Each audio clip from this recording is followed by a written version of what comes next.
Hello, everybody. So nice to see you all and welcome to the EVB webinar.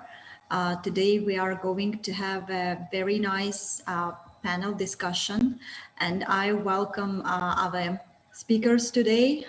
So many of you as already know from our posters. So it's Alex Noppi, is a Cultural Affairs Officer at the US Embassy, and Rahbar Majidova, who is a director of the public organization Drakshi Marif Gurdofari.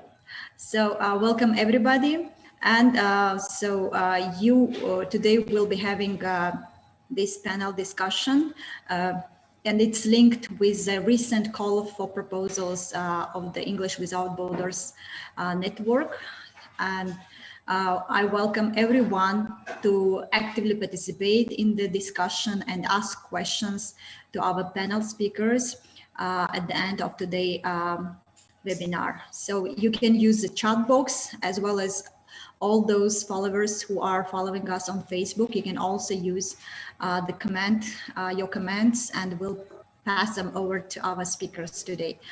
So welcome again, and we are happy to announce the call for proposals for English Without Borders Master Workshops. And just to give you a brief overview, we have a number of themes that will be devoted to this English Without Borders Master Workshop. So the following themes we offer for this call for proposal. The first one is innovative teaching in English, enhancing teaching skills, leadership in teaching English, capacity building of teachers on how to use technology and digital tools, and also student-centered or competency-based learning. Also, we welcome interactive teaching in elementary schools, teaching English in vulnerable communities, and all activities related to improving teaching English at all levels. So we have the following requirements. So many of you has already have seen the forms, the application form, and also the budget summary template, and you can download them from our website, evb.tj. So please make sure that you have these application forms at hand. And so we welcome all the teachers who are teaching at different levels, teaching English in Tajikistan to apply for this English Without Borders Master Workshop. So who is eligible? Mainly English language teachers who are at least teaching 50% and they have 50% teaching workload, and who are currently working in secondary school, university, or private educational institutions in Tajikistan. And another requirement is the applicants must have a minimum of 3 years of teaching experience. And therefore, we encourage all the English teachers from remote areas of Tajikistan to apply. So one note, please make sure that you become a member of the English Without Borders network to apply for this grant proposals. Again, please be aware that application deadline is May 1st, so we still have time. So the project period should be between July and September. So, and if you have any questions, you can ask directly in the chat box or send to our website. And our website, you can find GigoChat, where you can also address your questions, or write directly to the emails provided on our website. So this is mainly about the requirements.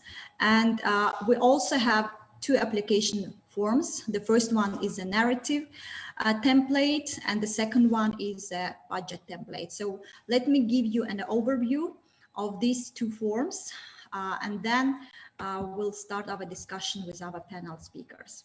So for this purpose, I would like to share my screen and to show you these application forms. Okay, you will have an idea and also can see. Okay, just a moment.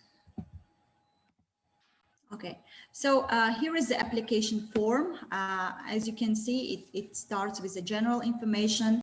So, and you can include here the location where your trainings will be conducted, points of contact. This is mainly refers to the implementing teacher who will be doing this project, and including all these details like name, job title, institution, email, phone, and years of teaching experience including. And then we have here in box C, training details. So it's mainly just, you know, for teacher trainings. So how many days it's going to be and how many phases are they going to be.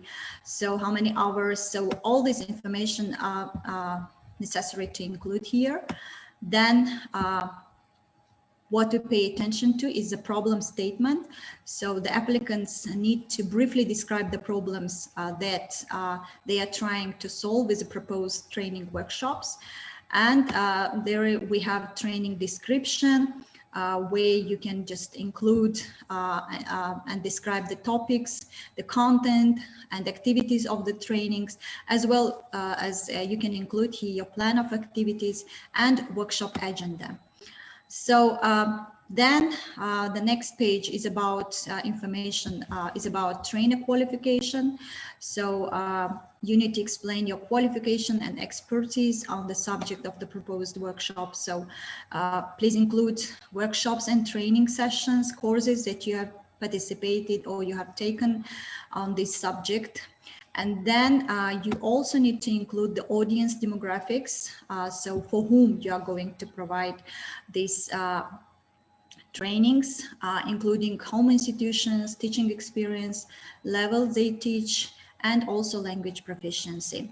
And in section D, you need to include the information about your training goals, impact, and deliverables. So please go over all these sections and fill out them by providing all necessary information. So including how this training will support or address the problem statement you identified above. And by the end of this training, what is expected and what will the trainers be expected to be able to do, and how what they will have learned. Also, you need to include how you are going to evaluate the trainees who have successfully learned the content delivered at the workshop, and also just describe the expected deliverables, including the materials that are resulting from this training. And in point C, in point E, sorry, you need to include the training budget, the total amount in US dollars, and also just make sure that the budget reflect all the training phases mentioned in section C. And then you will go to the, okay, just a moment. So yeah, and then you will go to the training budget summary template, where everything is done in a very easy and convenient way. You need just to include here the information required. So for example, let's say if in your cost categories there is instruction, book materials, or stationery, or venue space rent, or coffee breaks, or other expenses related like internet or others. So you need to include them here, and then include the budget narrative. We want to have kind of a detailed budget narrative here, and then everything is so linked. Then all the information will also be showing automatically, because all the sections have secured with a formula. So please make sure that you have read and filled out all the section of this budget template. So this is mainly about these two forms. Yes, and if you have any questions, you can write in the chat box. We'll be happy to answer these questions. So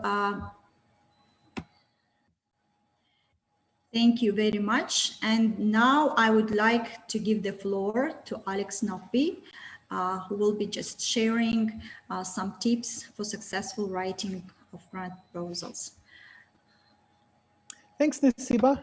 It's really good to be here today, and good to see everybody on this call. You know, we're talking about master teacher workshops, and I see lots of teachers that I know in the audience here, and I know a lot of you are already master teachers, so we're really looking forward to you submitting proposals as part of the English Without Borders network.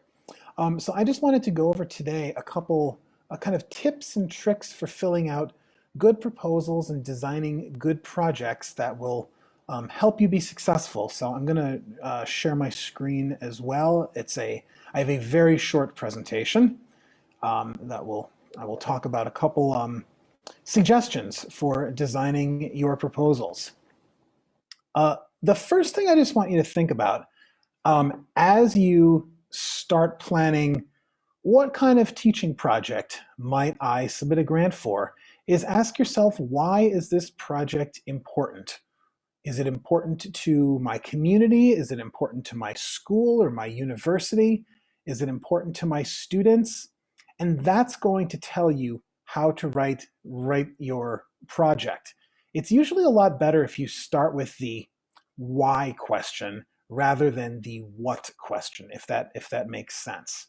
You know, ask yourself, what is this project going to accomplish? And then everything else will develop from that question. Once you figure out the why, then you can tell yourself, here's how I'm going to do the project, here's when and where and what the budget's going to look like.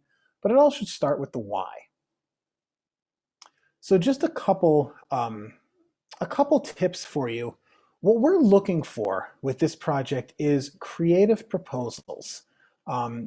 We're definitely emphasizing creativity. See, the Teaching Master Workshops is a way for us to support all of you as English teachers, going out to your communities, going out to the far regions of all around Tajikistan, and spreading the information and the skills that you've learned. This is how we can take all of our other programs, things like the English Teaching Mentor Program or the Access Program, or some of you have been on exchanges like the Fulbright Program.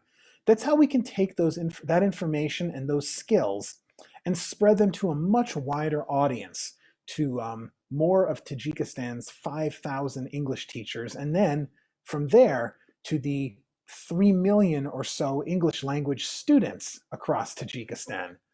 So this is your job, is to spread that information across the country. So as you're designing your proposals, I just wrote down 4 examples of things that might make good proposals. 1, is there something that you are particularly good at? Is your strength engaging students in the classroom? Is your strength designing warm-up games? Is your strength finding ways of teaching difficult subjects? Whatever the thing that you are really good at, that's what you should share with other teachers in your region. And that's what this project is all about. The Teaching Master Workshops is all about you sharing the thing that you're really good at. Another really good project these days, especially with so much online teaching, is, have you figured out a new way to use technology in your classroom that you want to share with teachers all around you? We'd love to see technology proposals. Another good thing, if you've been on an exchange program, say you just came back from the Fulbright T program, or say you just graduated with a certificate from the English Resource Center in the Tajik State Pedagogical University in Dushanbe, as I know a number of teachers are going to graduate from this program in a couple days. Is there something that you've learned on that program that you think is really interesting, is really useful, and you would like to share with teachers around, again, teachers in your community? That's a really good use for the Teaching Master Workshop program. Another question you might ask, what do the teachers in my community need? Because we understand very, very well here through English Without Borders that the needs of Panjakent might be different from the needs of Panj. The needs of Murghab might be very different from the needs in Isfara. So you know best the needs of your particular community. And that's what another thing that you can do in your proposals is you can say, I live up in the Rasht Valley, and the teachers in Rasht Valley really need to learn about something. That's what my proposal is about. So just some creative ways of trying to design your proposals. As you're doing this, I have a couple tips for improving training. Probably the worst thing that you can do is come in and hold a teaching workshop, and then you bring in a bunch of teachers, you teach them something, you train them something, and then you're done. And you never see them again, and you never talk to them again. You're all teachers, and you all understand that the best way that people learn is to learn things gradually over a long period of time and learn the same things over and over and over again. Many of you know that I was a teacher too before joining the State Department. So I certainly learned that lesson, that the best way for my students to learn is for me to say the same thing over and over and over and over and over and over and over again. It's the same thing when you're training other teachers. So make sure you think about, what is the long-term goals of my training? How do I get the people that I'm training to continue to use these skills, not just over a 4-hour workshop, but over the next week, next month, the next year? And one way to do that is to connect your training with actual classroom skills. In other words, if I'm going to train teachers on, say, warm-up games, what I might want to do is I might design a project where we learn about a bunch of warm-up games, we practice them, and then all of the teachers that attend have as their assignments to go back to their classrooms and use all of these warm-up games over the next month, say a different warm-up game every day. And they need to take notes on what worked and what didn't. What were the most effective ones for their classes? And then they need to share those with the other teachers in your workshop. So that's a way of turning a one-day workshop into a whole month-long teaching program. The other thing you can do with that is you can have them share their results and what they learned with other teachers that weren't even in the workshop. And a great place to do that would be in the forums, the discussion forums at the English Without Borders website that I know our English Without Borders staff will talk about more. That way, again, you're getting a lot more use out of your training. So think about how to make your training long-term, and think about how to connect it with actual classroom use. All right? It's the same thing. If I teach you to do something and you don't practice it as a teacher, you're not going to remember, I promise you. So you have to actually practice what you learn in the classroom. All right, when you're writing your application, just like we talked about, focus on the long-term effects. There's a section of the application that asks, what are the long-term goals of this workshop? What is going to be the results a month from now or a year from now? Make sure you think about that. The other thing you should think about is what kind of deliverables you get from this workshop. Deliverables for me means some sort of like concrete material, worksheets, guidebooks, handouts, posters. You don't have to have them in every workshop. Maybe you don't need them. But think about, would it be helpful to have some sort of actual product that you finish the workshop and every teacher in your workshop has, say, a 5-page handout on warm-up games that they can use in the classroom? That's useful stuff. All right, so think about what kind of deliverables you can get. And then finally, there is a section on the application for evaluation. In other words, the training that you did, how do you know that the training was actually effective? How do you know that it worked? And you can answer that question in 2 different ways. You can answer that question in the short term. So at the very end of your workshop, once you've finished training everybody, you can give them a survey. or give them a quiz and see how much they learned. That will test the short term. It's a little bit more difficult to test the long-term effects and find out how are teachers actually using what you taught them in their classroom a week from now, a month from now, a year from now. How are their students actually learning from what you taught them?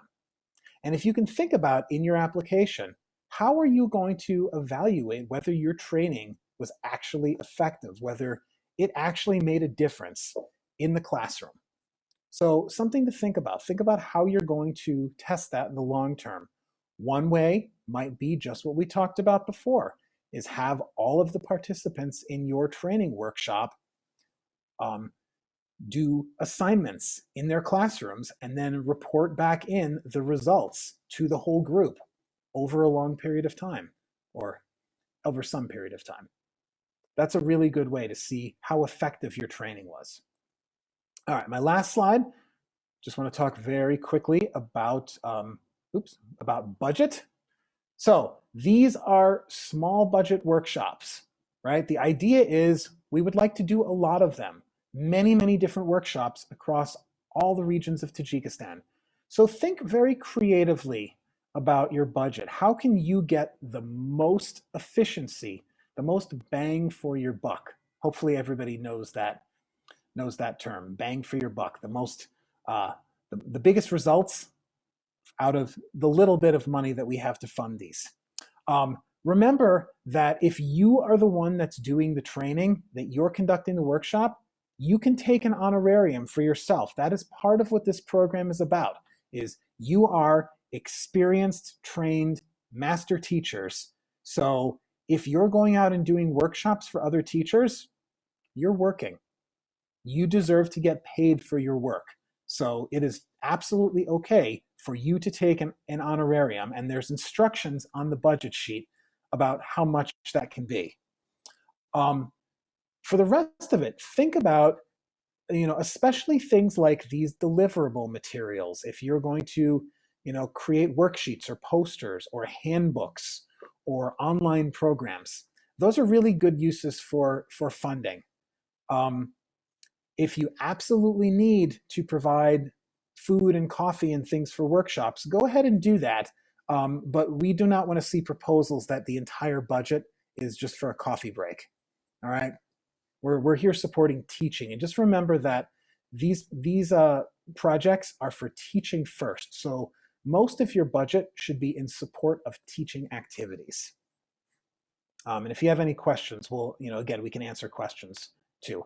The last thing to consider with your budget is think about if you can get some sort of cost share from your home institution. So if you're doing this presentation in a university, see if the university will donate the room to give the presentation, let you use a computer and a projector, let you use the internet if you need it. That is cost share. They don't have to actually give you money.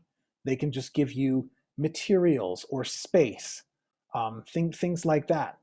Maybe a school will be willing to fund taxi rides for the participants. That's a possibility. It's always good to look for a cost share because that makes your proposal more efficient. Again, they don't have to have one, but it is helpful if you do. Okay, that is everything from my presentation. Those are a few little tips and suggestions for how to write these proposals. Nasiba, I don't know if you want to just go on or if you want to answer some of the questions in the chat right away, but I'll leave that up to you. Mm-hmm. Yeah, thank you, Alex. A very nice presentation. I guess you already answered part of the questions that posted here by the participants. So we can just go quickly over them and then just move further. So,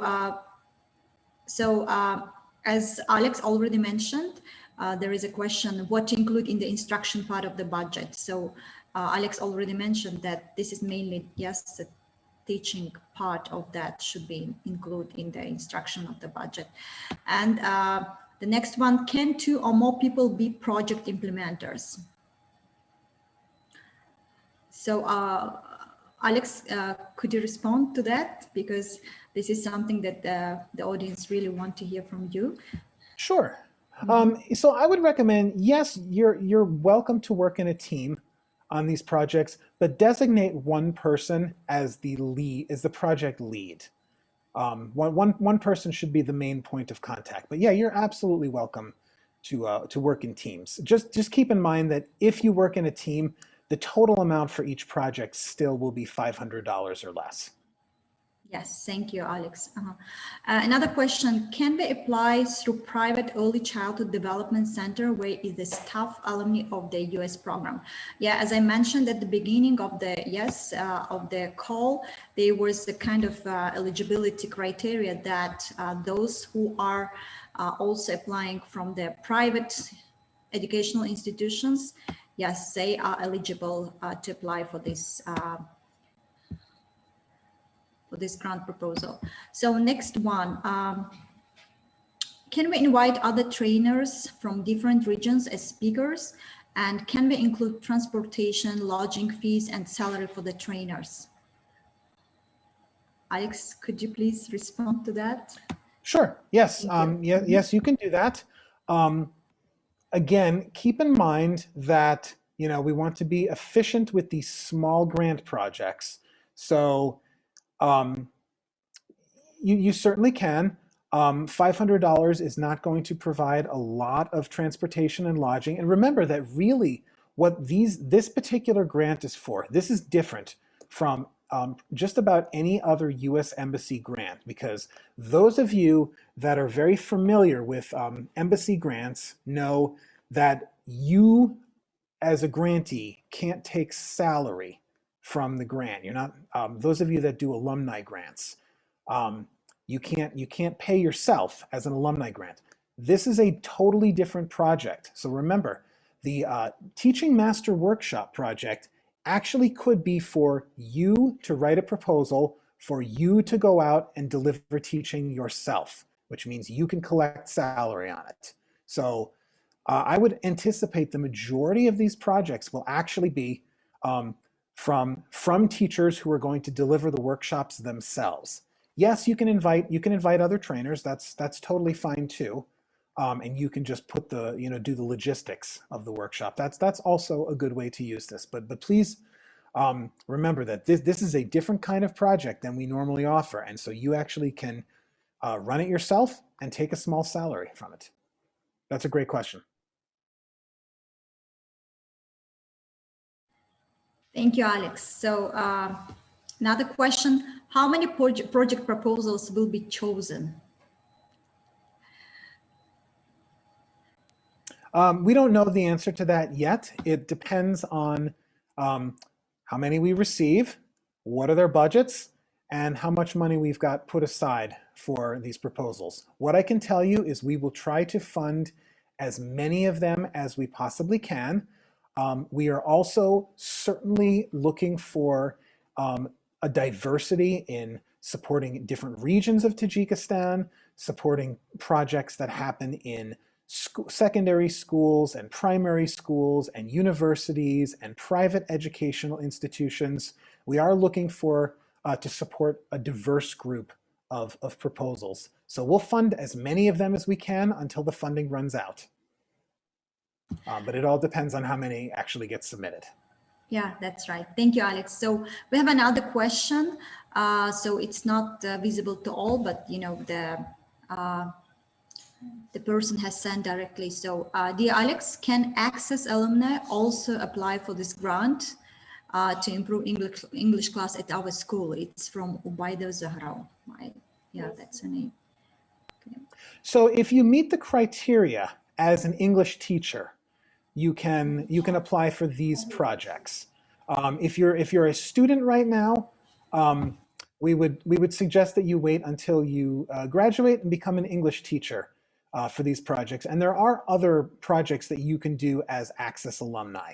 But these Teaching Master Workshops are specifically for current English teachers, people who already have expertise. Remember, it is master workshops, so those people that are experts in their field.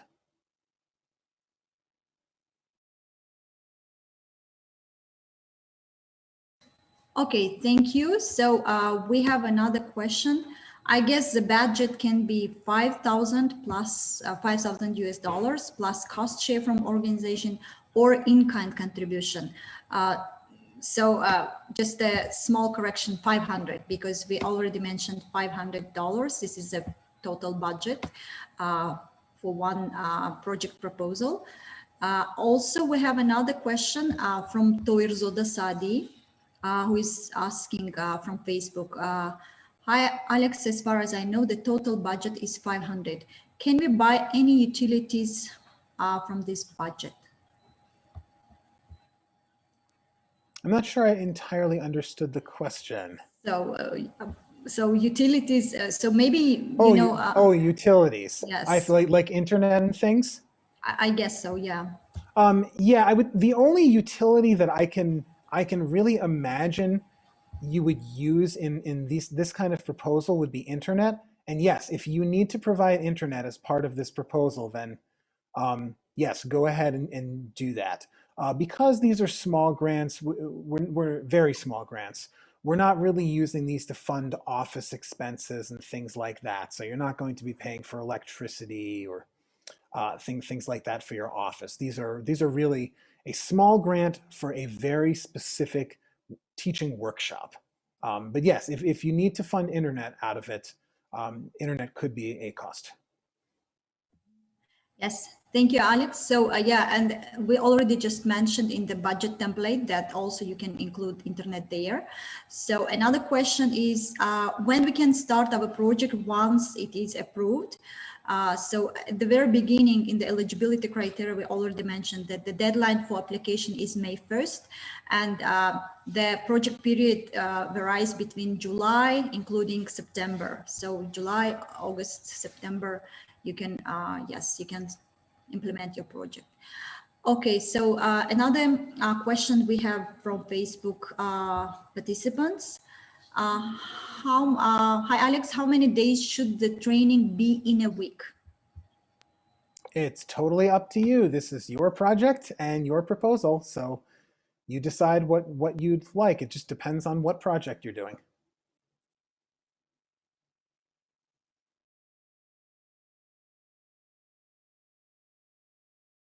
I see another question in the chat here. Will participants get certificates upon completion of the training? Again, that's up to you. Remember, these are your workshops, your training sessions. If you would like to give out certificates to your participants, go right ahead. That's totally up to you. Yeah, just make sure you include it in the budget. Mm-hmm. Yep. I see another question here. Can a project be only 1 day long? Sure, absolutely. If you just want to do a 1 day workshop and you think this is enough for what I'm trying to teach, maybe with some follow-on long-term activities like we talked about, that's totally fine. You can absolutely use these for 1 day workshops. In fact, these are small grants. Again, you're not going to get a 2-week workshop out of a $500 project. So these are exactly designed for small, short workshops, and lots of them all over Tajikistan.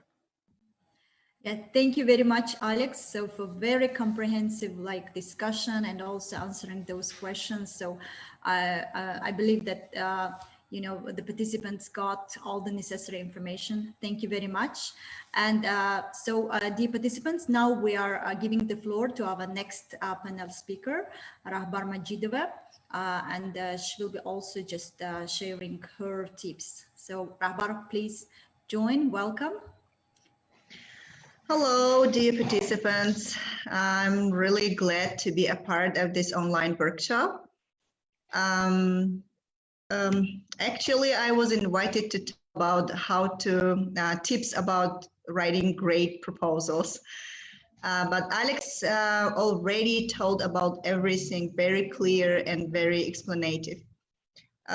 However, let me first to tell a little bit about our experience on implementation of project writing proposals and implementation of projects. And I will surely tell you about some secrets how to be successful in grant writing. Let me share my screen. So, is it, I mean, can you see my screen? Okay. So I work for public organization Gurdo Farid, and we have started our work from 2008, and mostly we promote access to education.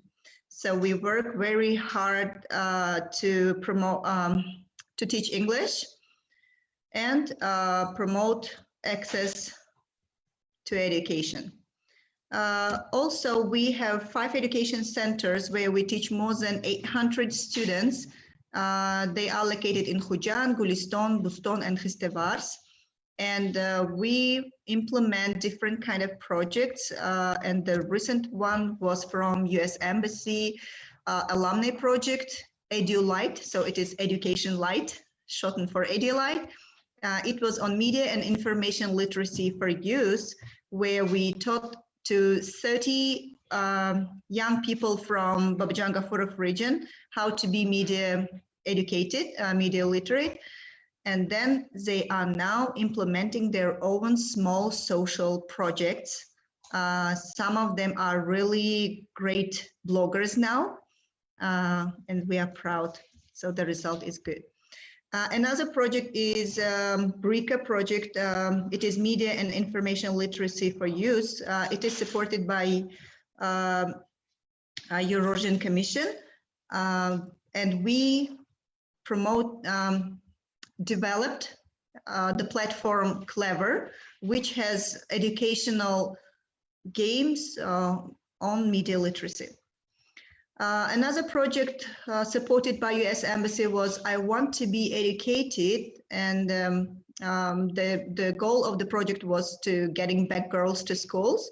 And as you can see, as a result, we helped to come back to schools on this for the 3rd stage of the education for more than 200 girls, and 20 of them entered high schools.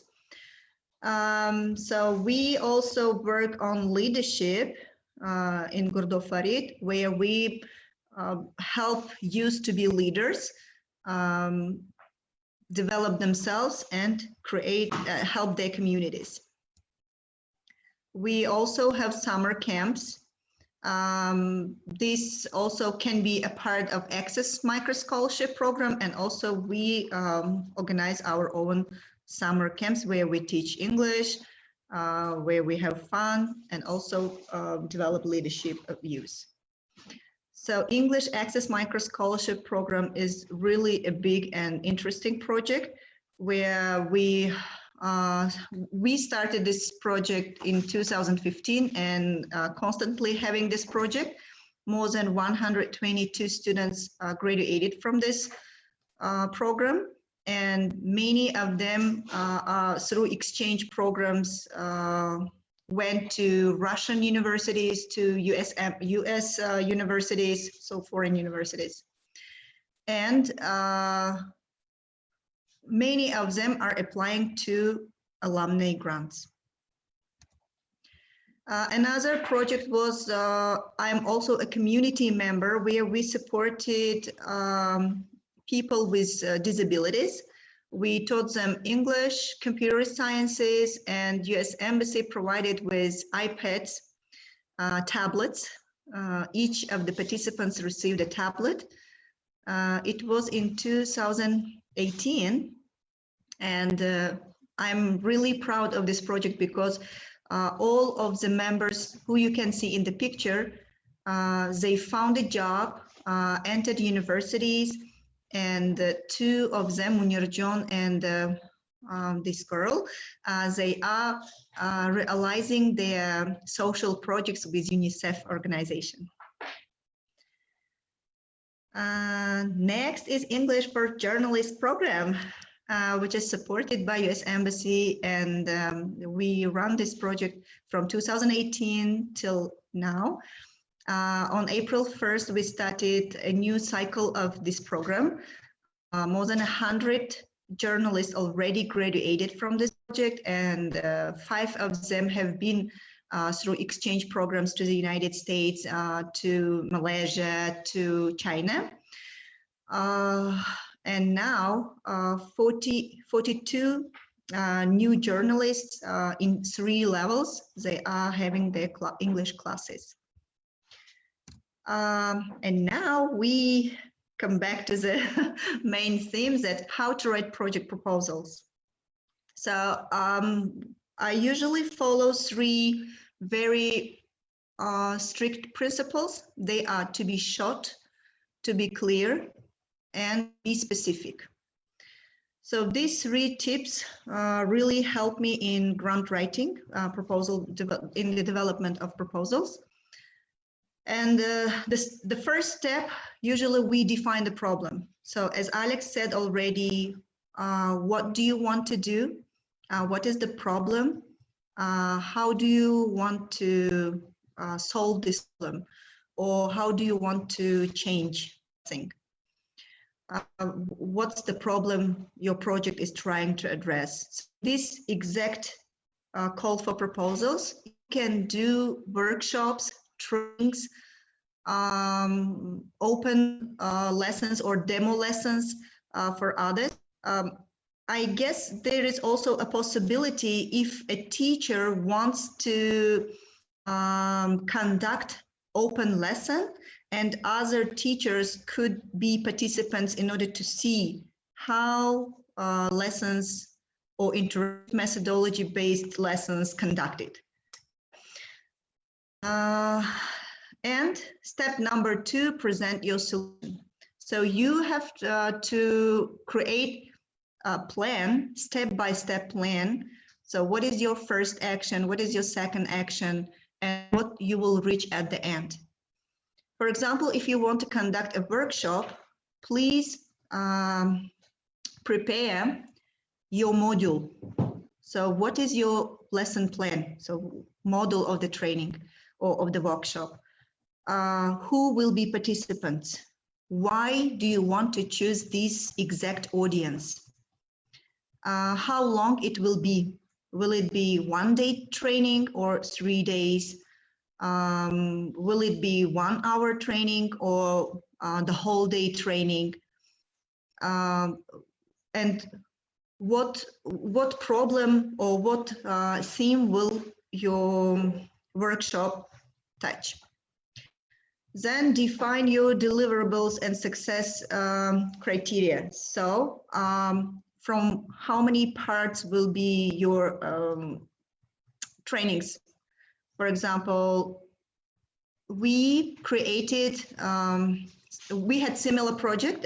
It was after we graduated ETM project, and we conducted 3 days training for 20 teachers from Babajan-Gafurov region. And so our deliverables were just 1 lump sum.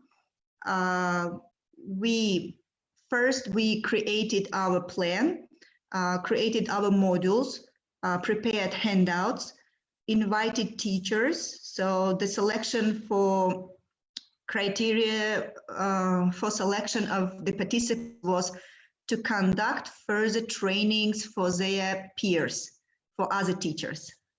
So that's the criteria. And for those who could say, yes, I can conduct further trainings for other teachers, so we included them.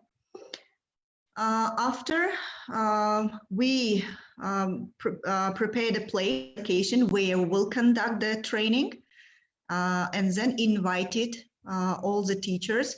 Also, because the teachers were school teachers, we had to prepare letter of invitation, official letter of invitation. And Education Department of Region supported us in this, and they sent this letter of invitation to the directors of the schools so that our teachers 3 days could participate in our trainings. So also, I think this is very important part. You have to pay attention who you are going to invite, and can these participants participate fully in your trainings. So this is really important. You might have really great training great place, but nobody will come. So we will not are waiting for this. And your plan or approach. So you have to have clear step-by-step plan. And the plan should be easy and clear. Do not put so big goals because, for example, I will conduct a training for 500 teachers.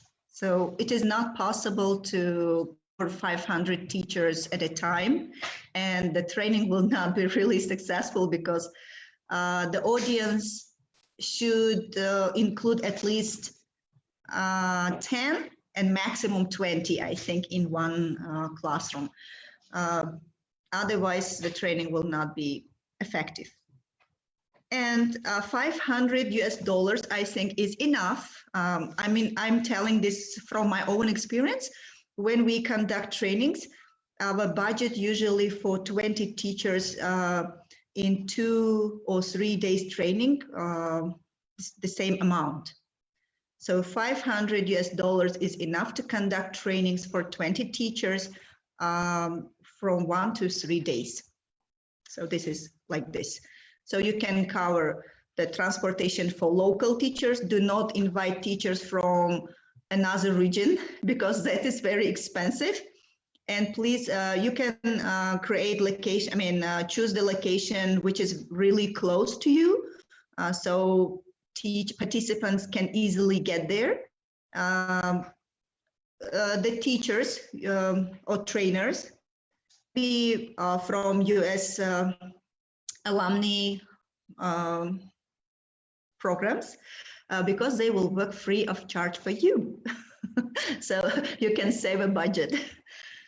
And then outline your schedule and budget. Yes, the budget is very important because you have to think about the handouts, about the transportation, about the location, so the renting, and also about the food.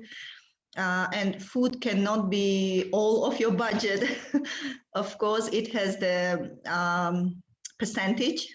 I think it was 10%. So I'm not sure about the percentage. And then at the end, you can tie it all together. So first, your goal. Please set clear goals. Then you can set your objectives. Then create your plan. You will write a little bit what is the problem and how you're going to settle that problem. Detailed plan and the budget. Then show your project proposal to your best friend, because when somebody else is reading your proposal, the third person can give you the fresh view and his or her advices. And then you can submit your proposal. I guess that there will be really many great ideas and hopes that all of them will be supported.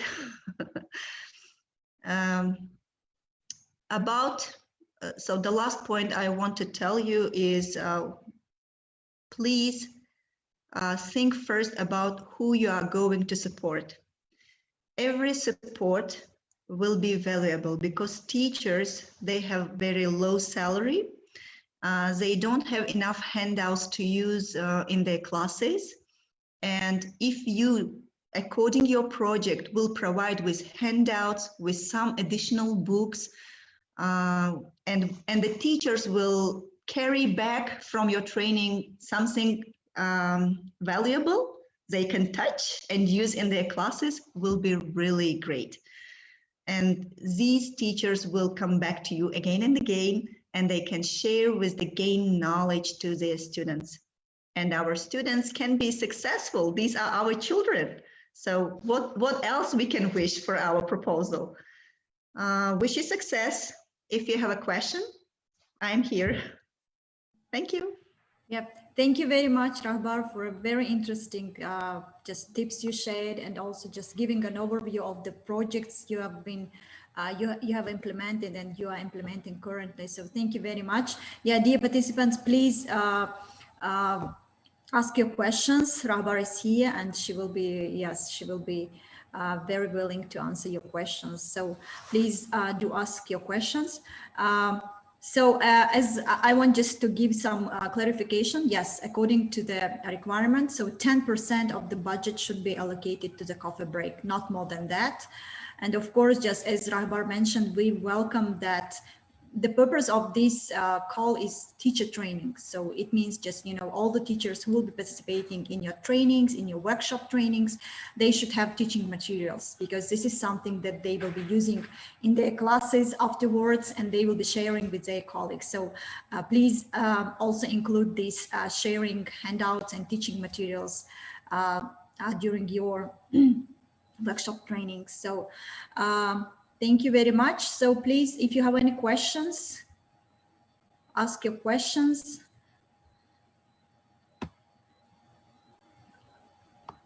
As my teacher said, if you have a question, then you, understand.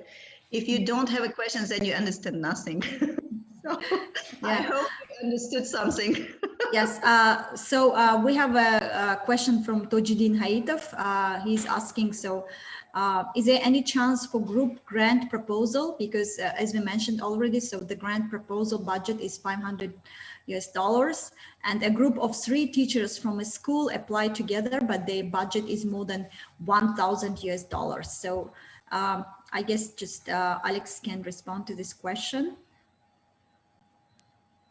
Sure. Like we said before, these are designed more as individual projects. So you're welcome to apply with a group, but the budget is going to stay the same, a maximum of $500. And please do designate one person as the project lead, as the point of contact. Mm-hmm. Okay, thank you, Alex. Thank you very much. So dear participants, here I'm putting in the chat box the link to our website, because right after today's webinar, we are going to have a discussion in the forum. So you can find the link in the chat box. Please follow this link in order to go to our discussion forum. So, and ask your questions, because so I think that, when you start filling out the application form, you will be coming up with more questions. So if you need any clarification, or if you need some guidance, please do use this link in order to ask your questions, and they will be just both English Without Borders team and also just our speakers who will be happy to respond to your questions. Nesibahon, I think it would be really great if you could also put the link for the template, budget and narrative. Mm-hmm. So let me just briefly go to our website, because where I want just to show where our members can find this information. So let me do a screen share. So just a moment.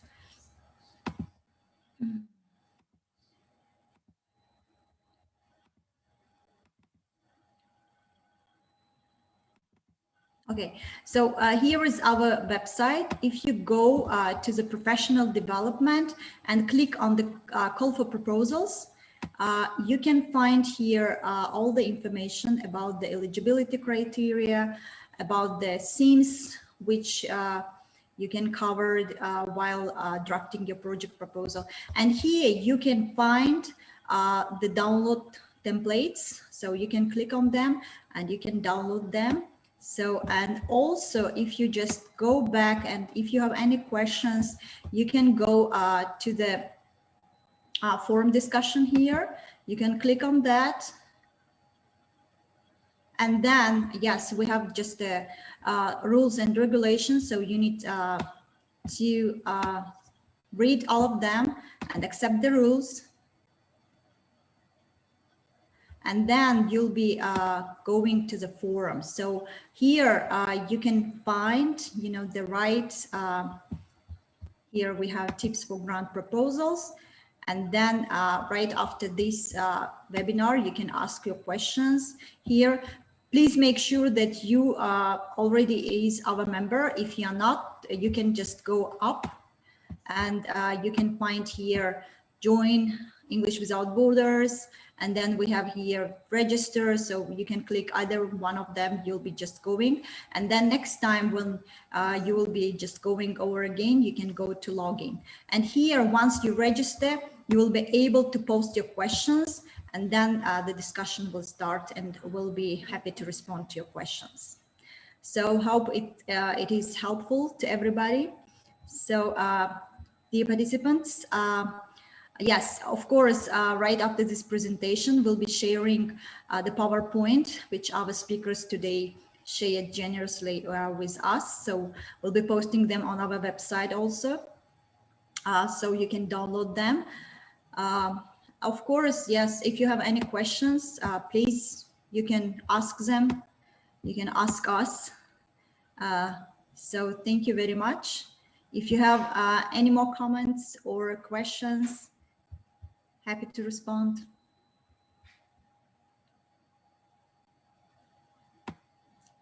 So once again, I would like to express our deep gratitude to all the panel speakers. Alex Nopis, thank you, Cultural Affairs Officer of Public Affairs Section of US Embassy. And we had today Rahbar Majidova, Director of Public Organization Gurdo Farid. Thank you very much for your time, for your energy, for your motivation. I believe that teachers will be more encouraged to apply to these grant proposals. Please do not miss your chance to apply for these grant proposals. And please follow the link which I put in the chat box in order to ask your questions in the forum discussions. So we'll be happy to respond. Thank you very much. And please follow us on social media, on Facebook, on Instagram. So we daily post there some very useful information for teachers, like teaching materials, like teaching resources. So, and also we are having an upcoming event on Thursday regularly. We have a webinar with Judy Eilert, so please do follow and join us. So we'll be happy. And she'll be also just sharing great teaching resources during the webinar. So please stay tuned on and get updates by becoming EVB member and also by joining us on social media. Thank you, everyone. Thank you for active participation and asking so many great questions. Thank you, everyone, and see you on Thursday.